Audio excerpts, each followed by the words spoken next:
she began to study me. This did concern me greatly.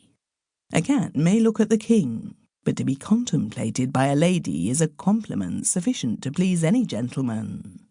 It was not gratified vanity that troubled my thoughts, but the consciousness that my appearance produced, first of all, a startled surprise, then undisguised alarm, and finally, indescribable horror.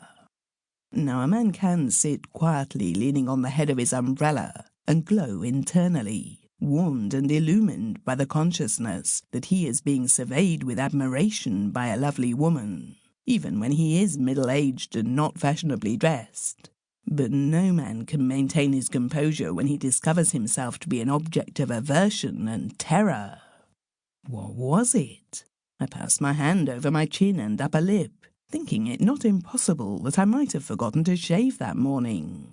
And in my confusion, not considering that the fog would prevent the lady from discovering neglect in this particular, had it occurred, which it had not. I am a little careless, perhaps, about shaving when in the country, but when in town, never. The next idea that occurred to me was a smut. Had a London black curdled in that dense pea-soup atmosphere descended on my nose and blackened it? I hastily drew my silk handkerchief from my pocket, moistened it and passed to my nose, and then each cheek. I then turned my eyes into the corners and looked at the lady, to see whether by this means I had got rid of what was objectionable in my personal appearance. Then I saw that her eyes, dilated with horror, were riveted not on my face, but on my leg. My leg? What on earth could that harmless member have in it so terrifying? The morning had been dull. There had been rain in the night, and I admit that on leaving my hotel, I had turned up the bottom of my trousers. That is a proceeding not so uncommon, not so outrageous as to account for the stony stare of this woman's eyes. If that were all, I would turn my trousers down.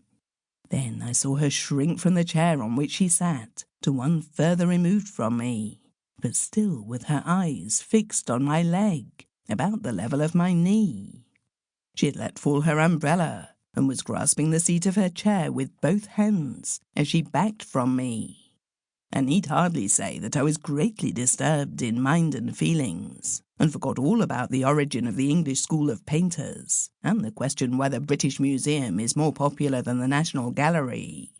Thinking that I might have been spattered by a hansom while crossing Oxford Street, I passed my hand down my side hastily, with a sense of annoyance, and all at once touched something, cold, clammy, that sent a thrill to my heart and made me start and take a step forward. At the same moment, the lady, with a cry of horror, sprang to her feet and with raised hands fled from the room, leaving her umbrella where it had fallen.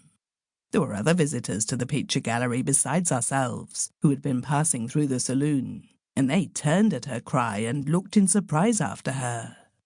The policeman stationed in the room came to me and asked what had happened. I was in such agitation that I hardly knew what to answer. I told him that I could explain what had occurred little better than himself.